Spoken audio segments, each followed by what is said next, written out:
Buenas tardes para todos. Hoy tengo el gusto y el privilegio de hablar con Ricardo Silva Romero, a quien por supuesto no hace falta presentar, uno de los escritores más prolíferos pues, contemporáneos en Colombia, periodista, cinéfilo, y en el marco de el mes más futbolero del año, em, a raíz de que está estrenando libro, pues quisimos conversar con él sobre fútbol, ciclismo y literatura. Ricardo, buenas tardes, muchas gracias por sacarles el tiempo. Hola Juan, muchas gracias por conversar conmigo. Bueno, de una vez entrando en materia,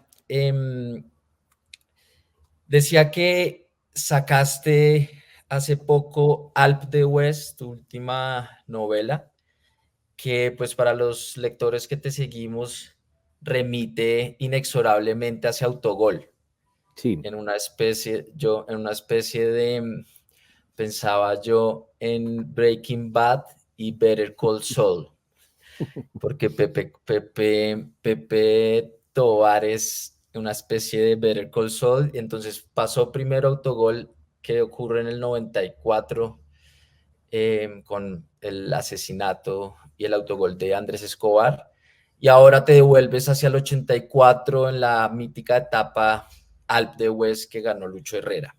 sí, Entonces, quiero empezar con Autogol para después llegar hasta Alp de West listo.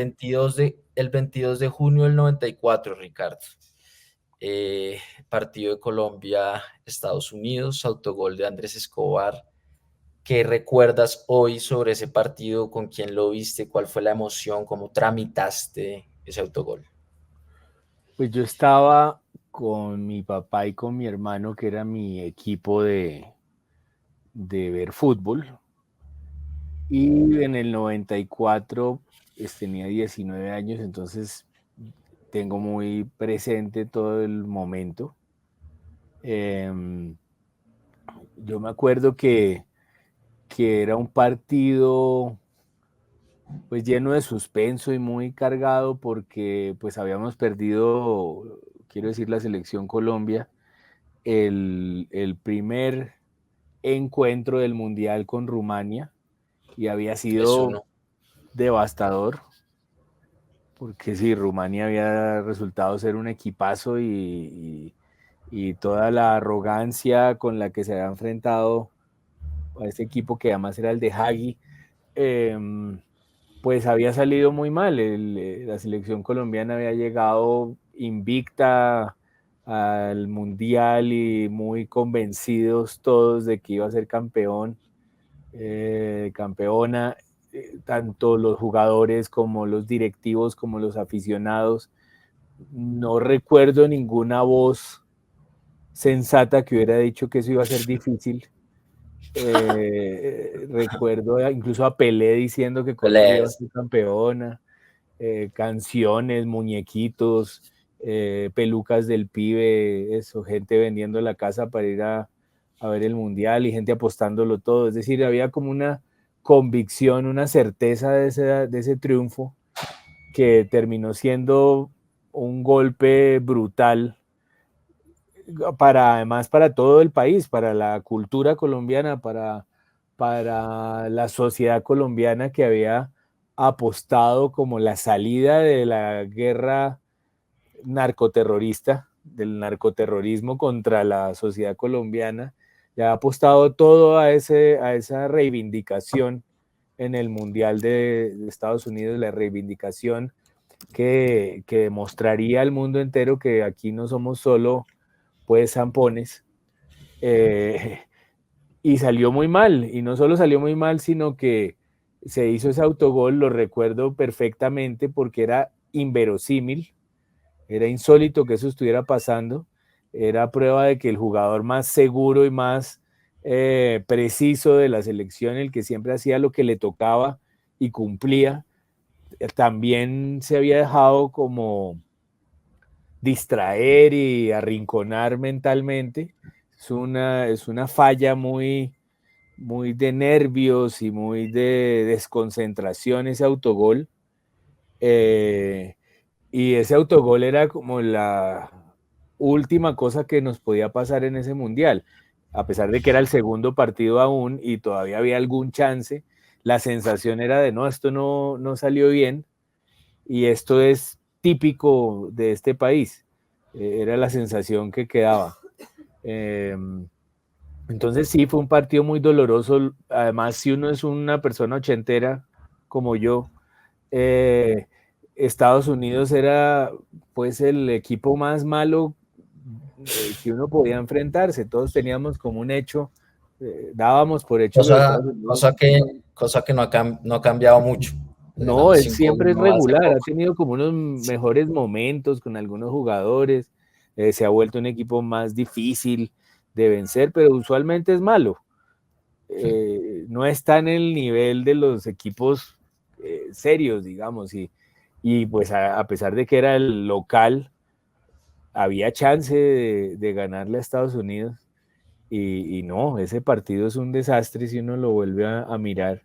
Y ese momento, que es faltando unos 15 minutos para el final del primer tiempo, es desolador. sí, minuto 33. Sí, El minuto de la crucifixión. Y ocurre, perdemos, quedamos de ser los favoritos para Pelé a eliminados precozmente ante dos equipos que en el papel Colombia debía ganarles. totalmente. Eh, Sale Andrés Escobar, da la cara en la rueda de prensa, haciendo honor a su figura de el caballero. Y yo no sé si tú recuerdas una columna que salió en el periódico del Tiempo unos Mm, días después de ese autogol, escrita por él. sí, Yo la estuve leyendo en estos días y leo un párrafo de la columna que dice, por dos partidos no se puede empañar un periodo brillante de 7 años con un fútbol idóneo, claro, elogiado, con un estilo y una identidad propia. Por el contrario, hay que sustentar ese trabajo con un respaldo decidido para toda la gente que viene atrás. Eso es un llamado para quienes se sientan dentro del fútbol. Hay que seguir construyendo entre todos. Y lo quise traer ese párrafo porque creo que da cuenta de pues, el carácter y la personalidad de Andrés Escobar, que en contraste con esa locura y esa alucinación en la que estaba el país y la concentración misma del equipo en Estados Unidos, pues es un referente de ecuanimidad y de cordura, de salir claro. a esto fue un papelón porque entiendo la decepción que implica haber salido precozmente con toda la expectativa que tenía el equipo, pero ya está, es un juego y debemos seguir. Luego sabemos todos el desenlace y esa es la segunda fecha que quiero preguntarte, como en la intimidad, cómo fue el 2 de julio del 94 cuando un sicario lo mata en Medellín. Sí, es en efecto una columna muy sensata, la de Andrés Escobar, que de hecho escribía columnas para el Tiempo en ese momento, en el Mundial, más o menos cubrió el Mundial.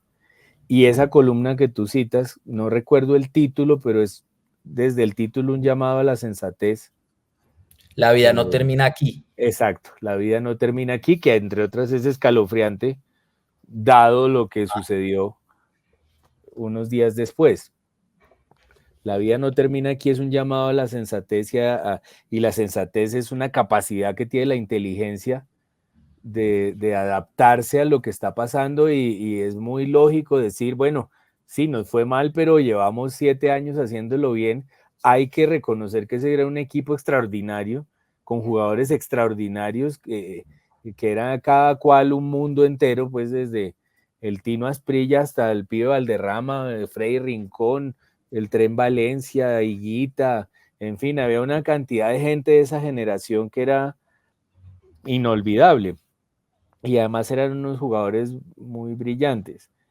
Entonces el llamado que él hace es ese, pues sí, salió mal el mundial, pero los equipos de fútbol siguen y los torneos siguen y una cultura no puede ser tan pequeña ni tan pobre para quedarse allí y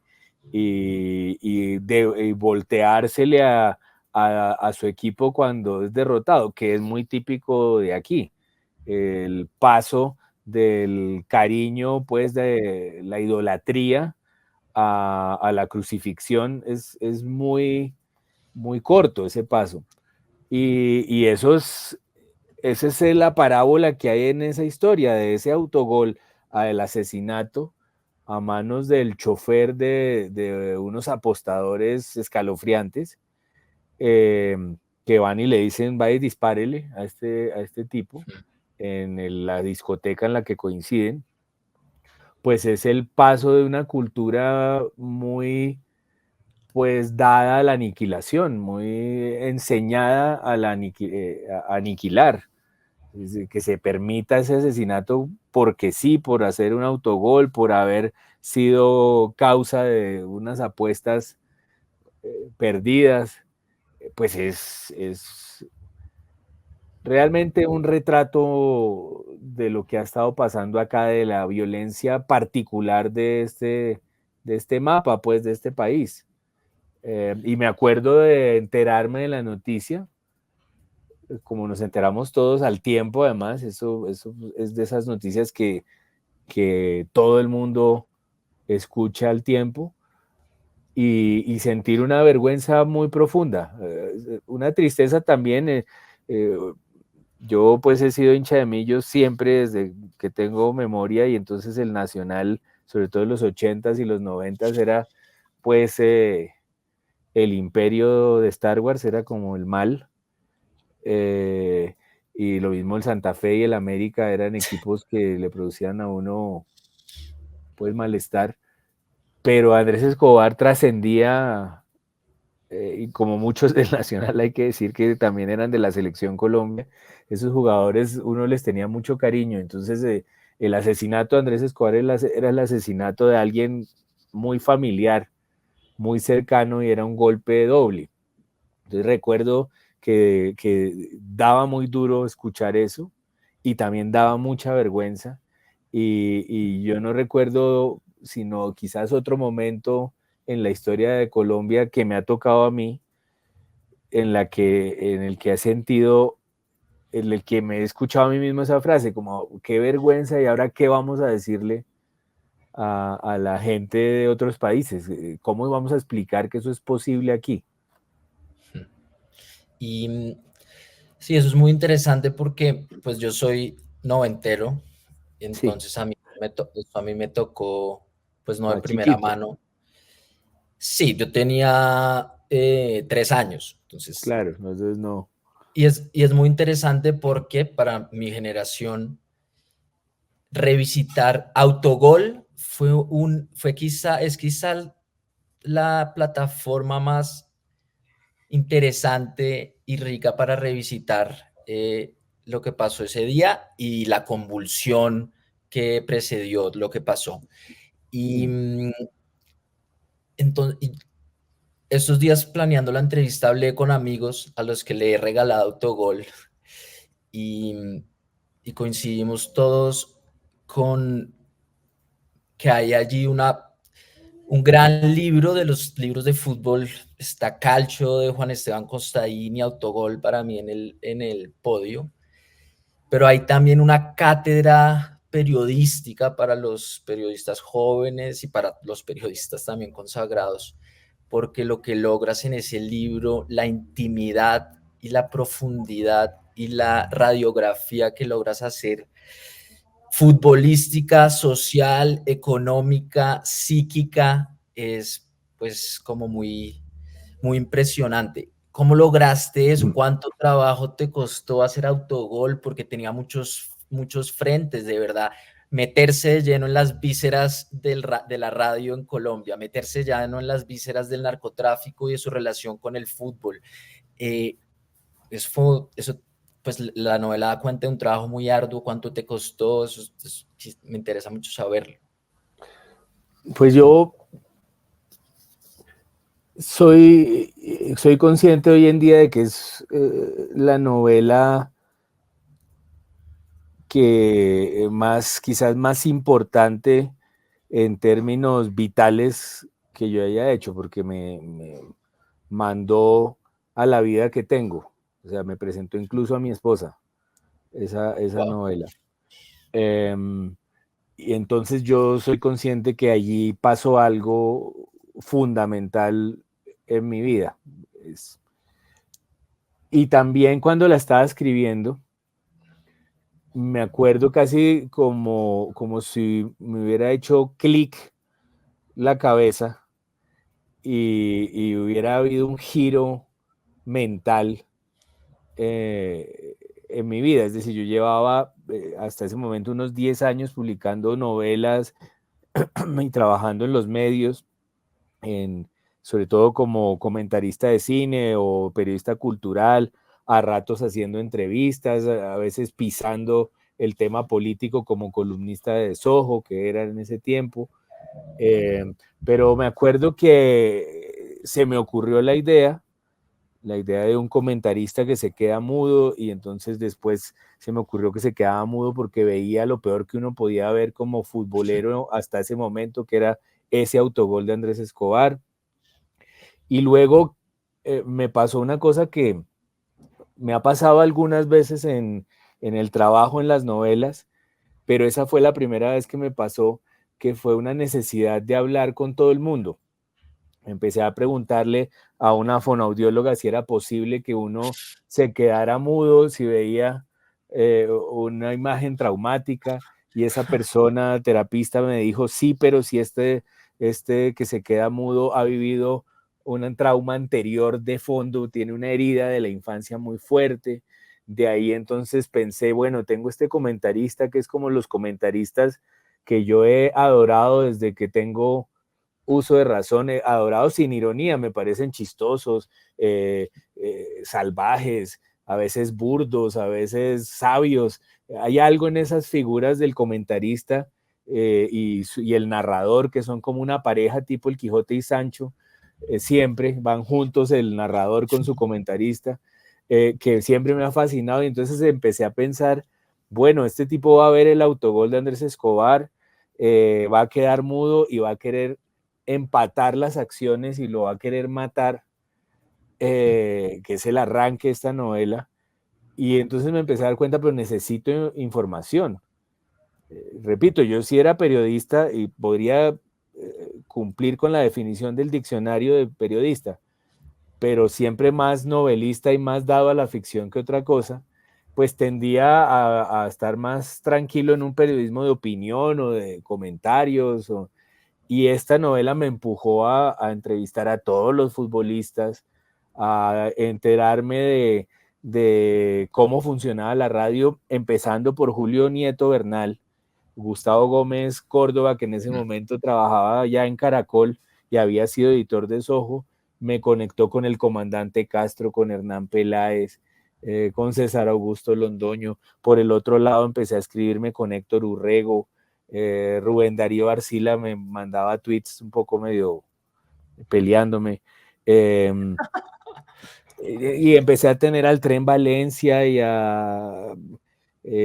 pasé un día con el Pío Valderrama en Barranquilla, empecé a hacer una cantidad de cosas de periodista, de periodista de verdad, todo para certificar la ficción que se me había ocurrido. Entonces, tengo horas y archivos por montones de qué pasó en la sede de ese equipo, archivos de prensa, pero también testimonios de los periodistas que estaban allí, de los futbolistas que estaban allí. Tengo a Oscar Córdoba diciéndome, no, es que nosotros íbamos en ese avión absolutamente seguros de que íbamos a ser campeones, no teníamos nada de duda. Gente que estuvo allí y vio cosas extrañas, anécdotas por montones de ese mundial, de tal manera que es una novela, pero al tiempo yo garantizo que también es un documental sobre lo que sucedió allí. O sea, todos los datos son ciertos y están verificados, y es como si en un documental aparecieran personajes de ficción y lo caminaran por ese mundo documental. es un mundo real que nos es presentado por Pepe Calderón, que además es un personaje de ficción hecho por personas de ese mundo. Yo me lo inventé con su nombre, con sus gestos, con su historia familiar, pero les pedía a periodistas deportivos y periodistas políticos que me contaran anécdotas de ese personaje inventado y están todas allí. Hay una cantidad de anécdotas que se inventaron, por ejemplo, Juan Manuel Ruiz de RCN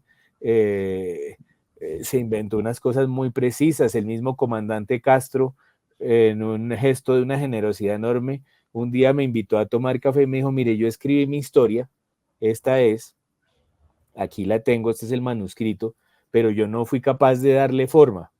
Entonces se la quería regalar para la novela.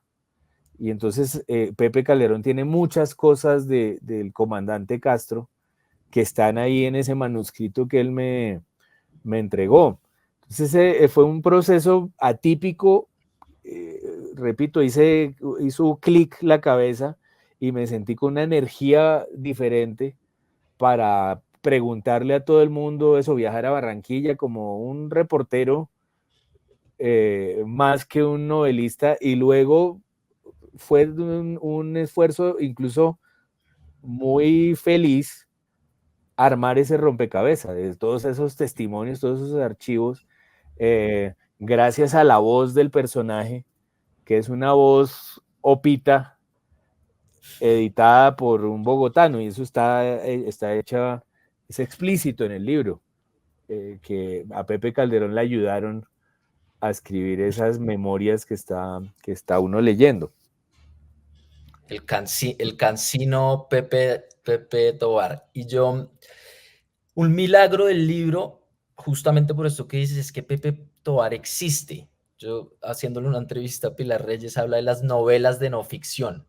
Y en esta Sí. novela es que todo existe. Y ese personaje gordo que suda a chorros, obsesivo, neurótico, también tierno, también mezquino, existe. Y eso es uno de los milagros que logra la literatura. Uno sale con la sospecha de que comprando el pan se puede encontrar a Pepe Calderón Tobar.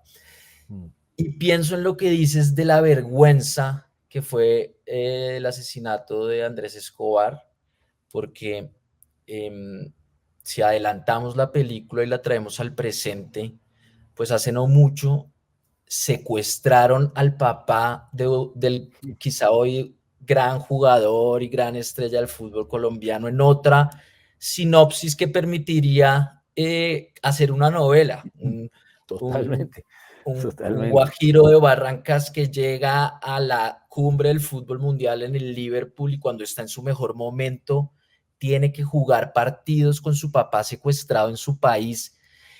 Y mi pregunta es, ¿hemos avanzado, Ricardo? ¿La infamia sigue siendo el acento de Colombia y esa brutalidad y salvajismo estamos en las mismas como en una arena movediza de la que parecemos no salir?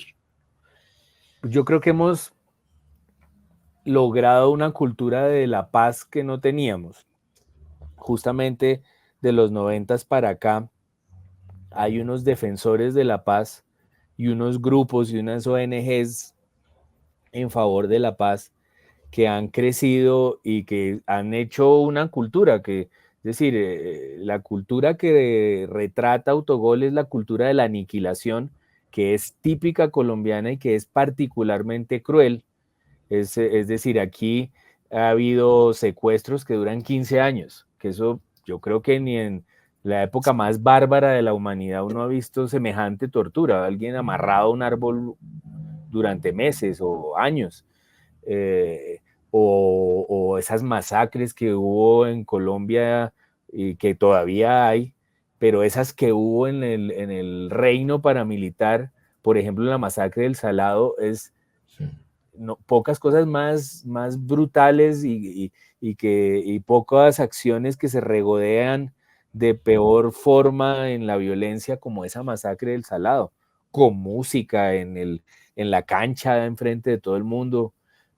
En fin, esa violencia que en Colombia es es muy clara incluso desde la guerra bipartidista, es decir, que haya un asesinato como el corte de corbata o el corte de franela, que tengamos patentado esa crueldad, sí, sí tiene que hacernos reconocer que aquí hay una violencia muy particular y una cultura de la aniquilación muy particular. Eso no significa que seamos únicos por el lado perverso, sí, porque lo humano tiene esa posibilidad, esa violencia es humana, y pues estamos viendo ahorita un genocidio en Gaza y también el acto terrorista de Hamas en Israel el 7 de octubre fue pues de una brutalidad y sí, de un infernal, de un pesadillesco que uno creería superado porque ya hemos visto las películas sobre eso, hemos leído los libros de historia sobre eso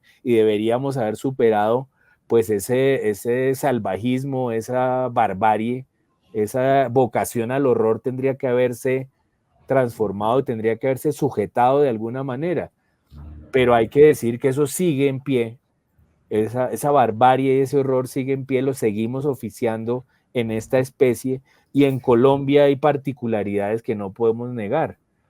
Y una de esas es esta manía del secuestro que es típica y a la que volvemos constantemente. ¿Cómo es posible que secuestren al papá de la estrella que tenemos hoy en día y que entonces en todas las televisiones del mundo se vea a este pobre jugador llorando y pidiendo el regreso de su papá? O sea, si queríamos fingirle al mundo que en Colombia somos sofisticados o pacíficos o interesantes, ahí se nos vuelve a caer la farsa y todo el mundo se entera de que aquí secuestramos cuando se nos da la gana, porque sí, porque necesitamos una plata y no existe consideración alguna con la vida ajena y un control de uno mismo no está dado en la sociedad. Hay que ver las redes sociales colombianas. Ahora que hablábamos de Calcio y de Juan Esteban, él me hizo caer alguna vez en cuenta cuando venía Paul McCartney a Colombia, que en todas las redes sociales y en todas las páginas de los periódicos latinoamericanos a los que iba a ir, a los países latinoamericanos a los que iba a ir Paul McCartney, los comentarios eran de una felicidad. Todo el mundo, no sé, Brasil, Argentina, Chile, todo el mundo decía, qué maravilla, viene Paul McCartney por fin. Y solo en Colombia todo el mundo decía, que viene a hacer ese tipo, nos va a dañar el campín, muerte a los Beatles. No, una cosa que uno dice, pero aquí hay un problema real de fondo, un problema de salud mental básico, de estrés postraumático transmitido de generación en generación,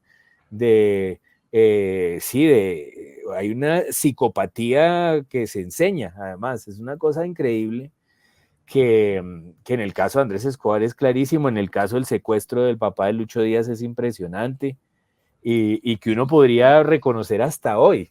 La violencia con la que se mata a los líderes sociales y a los firmantes de paz es esa violencia, es ese permiso mental para arrasar con todo, para aniquilar lo que nos esté medio estorbando. Y esa aniquilación, en el mejor de los casos, es en redes, y entonces la gente le dice a uno uribista o le dice a uno, usted seguro le están dando un contrato en la gente del gobierno, alguna aniquilación moral, que es lo mejor que le puede pasar a uno acá.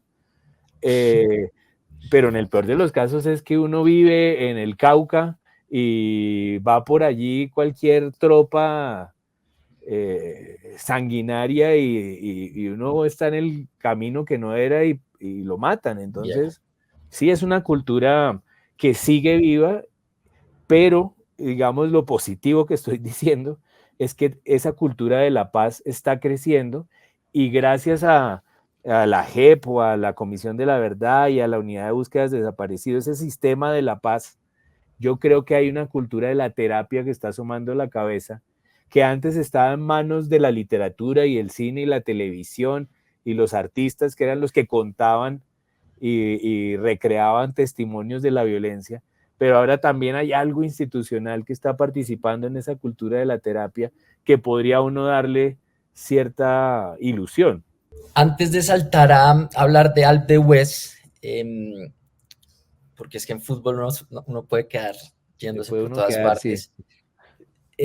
Pero me interesa tu opinión sobre ese avance y por supuesto que el fútbol no es lo más importante, quedar eliminado de un mundial así uno sea el favorito para ganarlo no es lo más importante, que gane Colombia o no la Copa América no es lo más importante, pero innegablemente una manifestación tan popular, tan universal, pues da cuenta de la sociedad. Y hoy la cabeza de la Federación Colombiana de Fútbol es un hombre muy turbio, muy oscuro, en el que el folclore en su peor expresión se demuestra y es un tipo investigado por la reventa de boletería. Entonces, que al futbolero lo llena de impotencia y al ciudadano a pie también, nos sigue contando de manera justa el fútbol como sociedad y cómo se maneja el fútbol en Colombia como sociedad. Pues sigue siendo muy turbio, yo creo que esa es la palabra precisa. A mí otra herencia de autogol que he conservado con juicio es la amistad con Carlos González Puche, que considero cercano y pues estamos en contacto permanente. Cuando, cuando yo fui a escribir la novela, me senté a almorzar con él, nos presentó Luis Fernando Afanador y nos sentamos a almorzar los tres y estuvo pues un almuerzo pues de casi 6 horas. Eh, y luego seguimos viéndonos y el Puche sí me advirtió que escribir una novela sobre fútbol colombiano, las palabras de él es escribir El Padrino. Sí, Dijo, esto realmente es un grupo de gente muy turbia y pues en los 80 y los 90 era claro que los equipos estaban en manos de la mafia, eh, muchos estaban en manos de los carteles de ese momento. Y hoy en día, pues está en manos de algunos equipos han logrado ser empresas más sanas, digamos, pero otros son, pues, como feudos de unos señores muy discutibles, pues, muy, hasta temibles, sí, pues.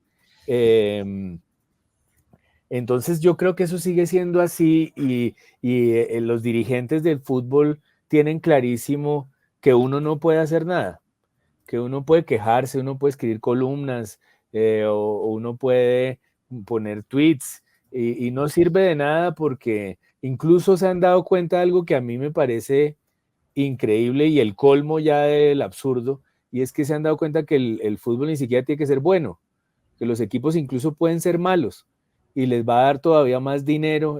La liga colombiana puede ser de un nivel más bien regular, los equipos pueden ser flojos, incluso pueden descender a la B, como pasó con el América un rato, y siguen ganando dinero porque el hincha es casi que un fiel de una religión, un seguidor de una religión. El hincha aprende eso muy pronto.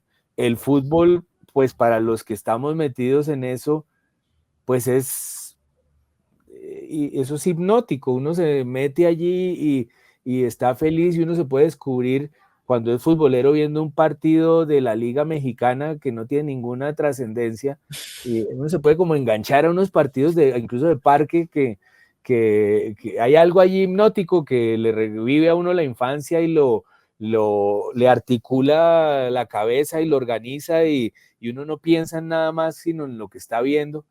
Y entonces esa gente tiene eso a favor, que uno pues, se hizo hincha de Millonarios y difícilmente pues va a dejar de serlo. A mí me impresiona de Millonarios, que es mi equipo y que quiero como si fuera parte de mi vida extrañamente.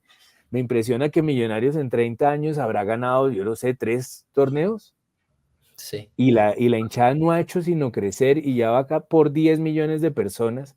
Y uno dice, ¿cómo hace un equipo que no gana, sino cada tanto para tener una hinchada no solo tan fiel, sino que crece y crece y crece?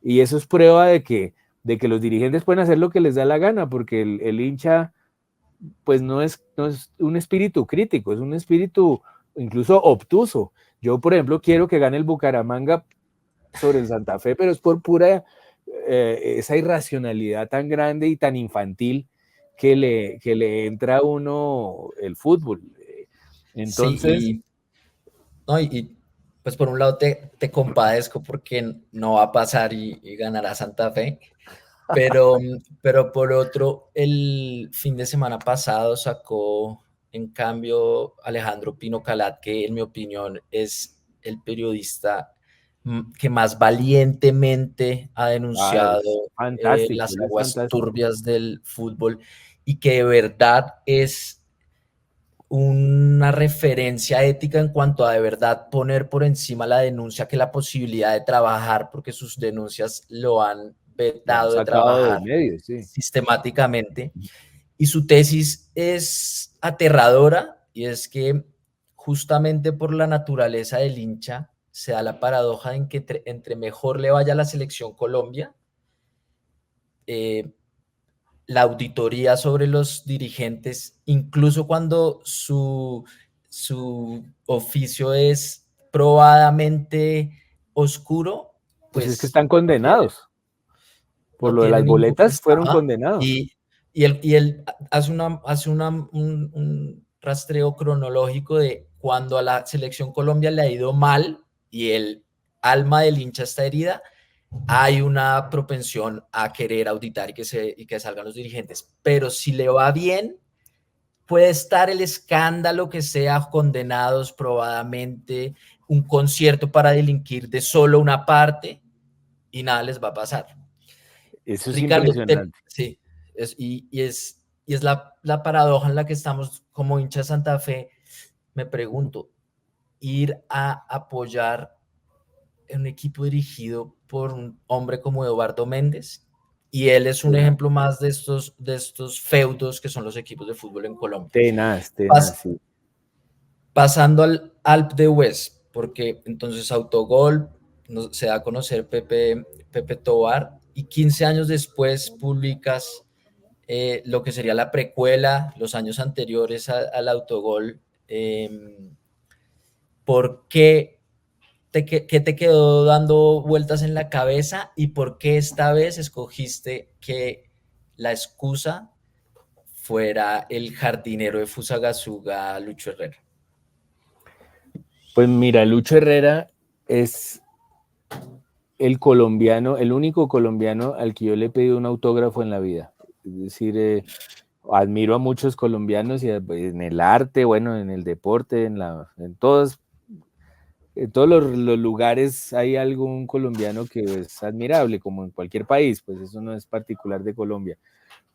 Pero el único que a mí me ha producido necesidad de tener su autógrafo, que ahí los tengo como 4 firmas de Lucho Herrera, pues ha sido ese corredor que a mí me parecía no solo un deportista extraordinario, sino un personaje maravilloso.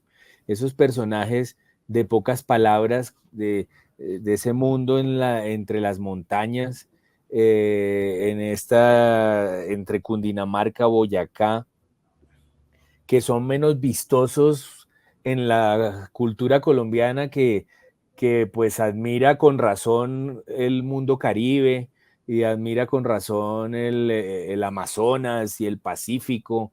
Incluso los Santanderes tienen su fuerza, bueno, los caleños, los paisas, hay como una fuerza y una convicción en esas Colombias que en el interior se pierde un poco, y entonces son estas figuras de pocas palabras que, que de puertas para adentro, que muy poco vistosos y muy poco espectaculares.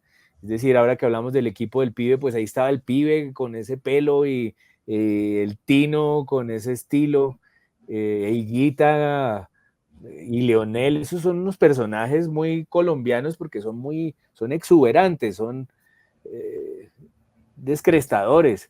En cambio, estos ciclistas como Lucho y después Nairo, en general los ciclistas tienen ese temperamento casi abnegado, parecen unos monjes callados que torturan sus cuerpos durante 8 horas en esas bicicletas y en esas montañas al lado de precipicios. Yo alguna vez para la revista Ojos seguía a Nairo desde Tunja hasta Bogotá y como se cruzaba esos camiones, uno decía, esta puede ser la crónica del día que Nairo salió volando por los aires, porque son temerarios y concentrados. Y a mí me fascinaba este Lucho Herrera tan callado, tan de pocas palabras, que si lo entrevistaban rodeado de micrófonos, a duras penas decía, esta fue una etapa muy dura y se hizo lo que se pudo. Eso me fascina, eso me parece como de una abnegación y un compromiso con el trabajo más allá de los resultados. El ciclista, pues muy pocos son vistosos. Hay 8 protagonistas y 200 gregarios trabajando para ellos. Y esa condición, esa capacidad de ser gregario, de servirle al equipo, de terminar las carreras así uno pierda media hora con el primero, pues eso me parece admirable y de Lucho Herrera me parecía impresionante cómo iba siempre con esa cara como de contrariedad y de pronto resultaba un milagro y salía volando en las montañas. Realmente me fascinaba su temperamento pues, y su talento. Yo creo que esa respuesta es, digamos, el mejor speech comercial para que la gente lea el libro, porque esa devoción se traduce al libro.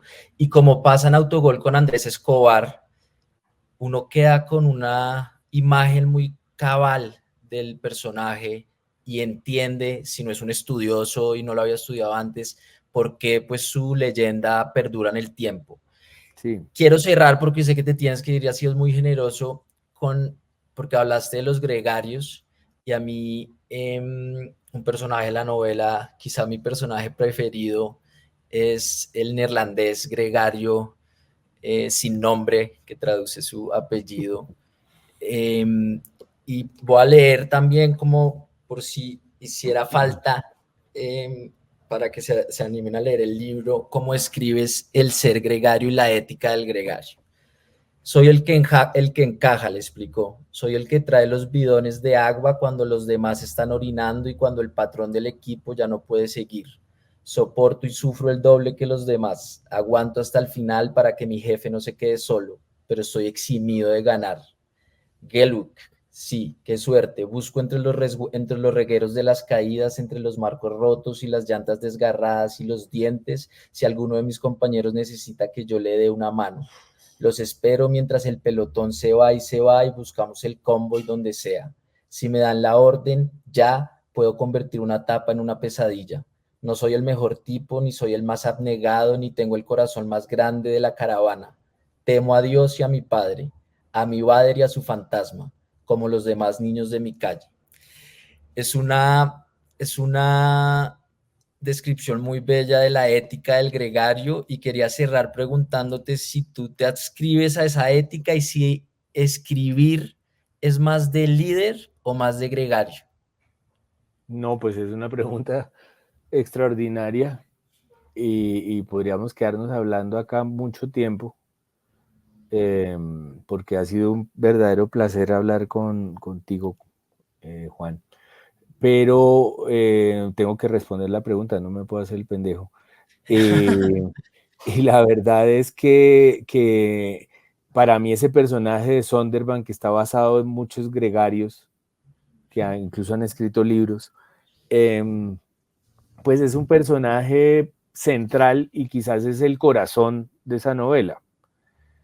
Y yo creo que es el corazón de esa novela porque obviamente todas las novelas en el fondo son muy personales y en este caso ese personaje es muy cercano a mi forma de ser. Lo presentí, Entonces, lo sí, yo presentí. estoy muy, muy conectado con la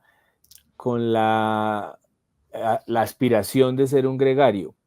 Es decir, estamos educados desde muy niños para triunfar.